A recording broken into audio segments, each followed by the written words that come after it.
Today we're going to take a look at passing a variable number of parameters into a stored proc using an XML document. This is quite useful when you have a varying number of parameters that you want to pass in different types. So let's take a look at a little example for this technique. For example, a web page where you might have a date picker, and the date picker might have hot dates of T for today, Y for yesterday, etc. Our XML document that we're going to pass through here has a param node with a name and value pair. So the name is going to be DateType, and we're going to have a value of Y for yesterday, T for today. As you can see on the screen there, a couple of XML documents. We're also going to have is another one which is the range. So the DateType param is range, and we're going to have 1st of August to the 30th of September. So let's take a look at the stored proc that we've written. It's going to actually take the XML parameter or the XML document in as a parameter. We've called this UPXML date params, passing in XML. I've also got a debug parameter on there which just returns various records at different points if the debug flag is switched on. Okay, so let's have a look. Some variables in here: start date and end date if the date type is range, and date type to actually extract out what the date type is. That's a T, Y, YTD or range. And the first thing we're going to do is have a params table with the param name and param value, and we're going to extract the name and value pair out of the XML document. So this insert statement here performs XPath query on the nodes, looking at /root/param, and then pulling back the name and the value pairs from from each of those nodes in the document, and it inserts them into that params table. So a little statement underneath there which says if debug is 1, select the rows in table so we can get some output. That's nice and simple. Okay, just showing there param name and value. Yep, debug equal to 1. Pull out the rows in the params table. Okay. Now what we're going to do is we've got the params in the params table, so we'll pull them out into some variables within the stored proc. So we'll pull out the date type where the param name is date type. So pull out the value of the date type. If the date type is range, it drops into the first part of the if statement. Otherwise, it's into the else part where we actually work out what the start date and end date.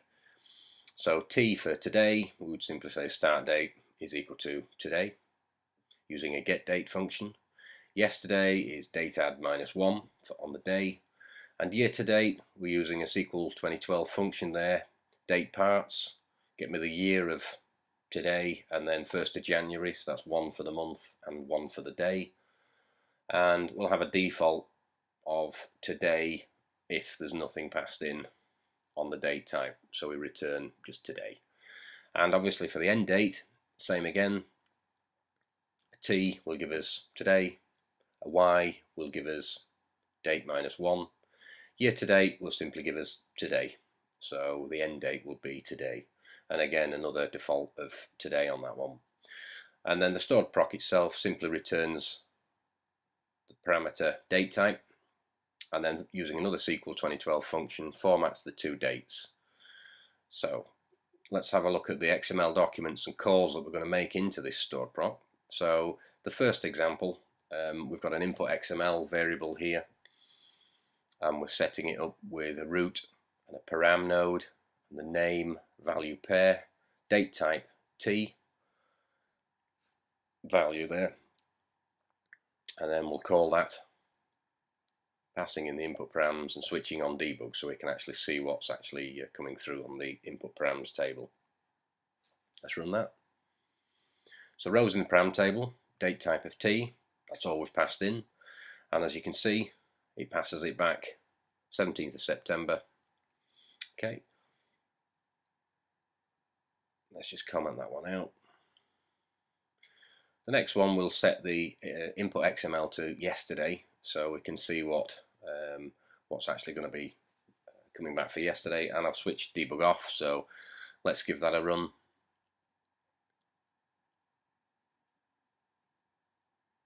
So you should see a Y coming back and then previous date 16th of September.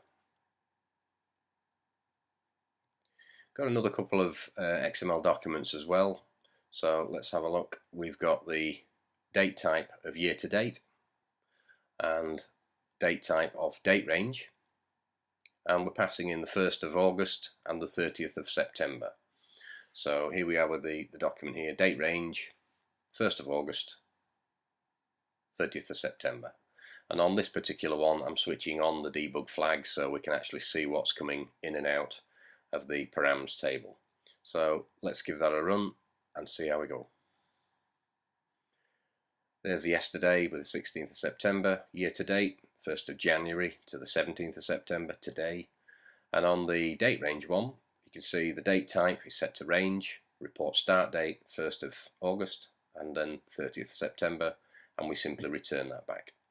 So that's a stored proc to pull back the dates based on an XML document that we're actually passing through. But what makes this technique really useful is where we pass through a report type parameter. So we're going to have a reporting stored proc here where we're passing through a report type of details or summary, and it's going to identify which type of query we're going to run. So if it's details, we're going to pull the details of an individual sales order ID. If it's summary, we're going to pull back summary records for order summaries. Now this is achieved by passing through a report type as a param and a value of either details or summary in the param name value pair. Okay.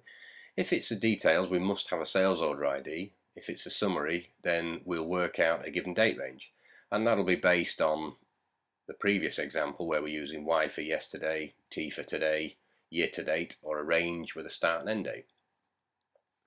So what I've done is put together a little bit of a matrix here to say what can and can't be passed through, or what needs to be passed through.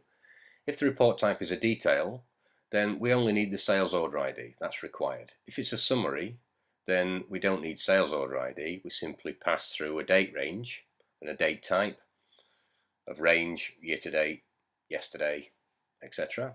And we've got a couple of pieces of XML examples here where we can have a look. So report type of summary and a date type of Y for yesterday.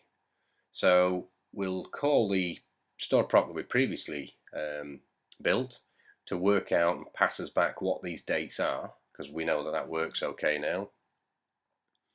And if we've got a details report, we've got the report type, details, and we're passing through the sales order ID 75085, which should just give us the details of that particular sales order. So let's get a look at the generic XML report stored proc, which is going to handle this for us. Scroll down a little bit. Okay, so we're passing in the XML document which contains the report type and the date type. So enhancing that little bit of document before. And we're going to extract out the report type and the sales order ID.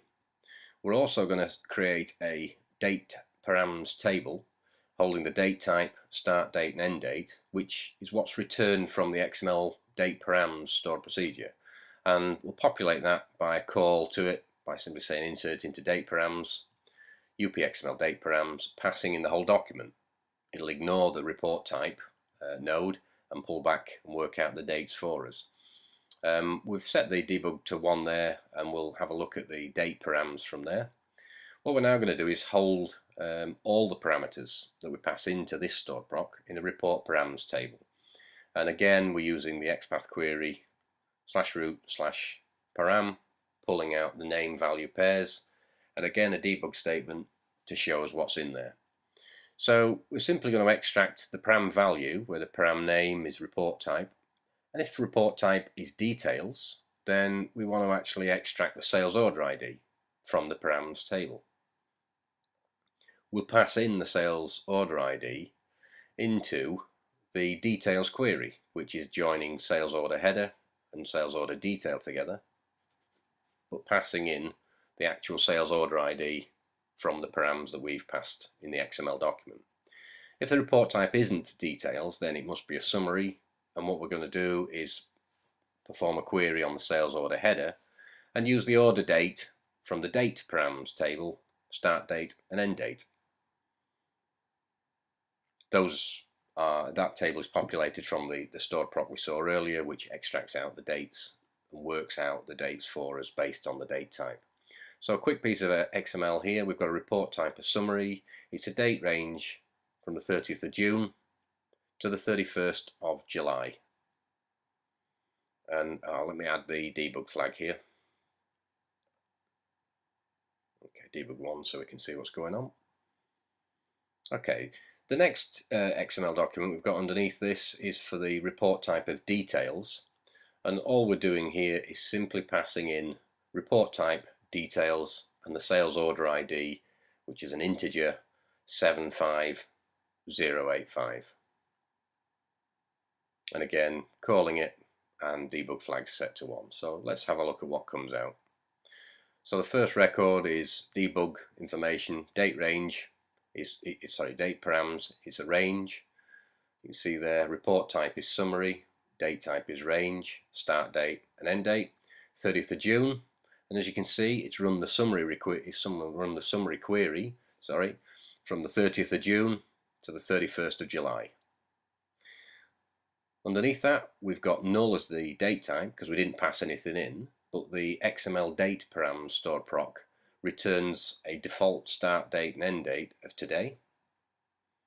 We ignore those anyway because the all params report type is details, and if it's a report type of details, we only need the sales order ID, and as you can see, it's run the details query, and we've got the 2 individual items off that sales order. So let's just go back to the SQL and recap what's actually being processed here. So if the report type is details, we need to run the details query and we need to extract out the sales order ID, pass that into the details query.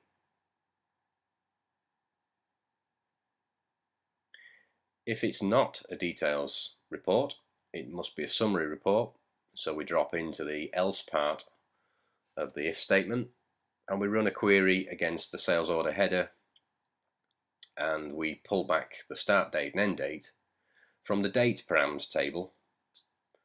The date params table in memory table has actually been populated from the previous stored proc UPXML date params, where we're passing through the whole document and it is working out what the dates are supposed to be. So back to results. Date params range 30th of June 2008 to 31st of July.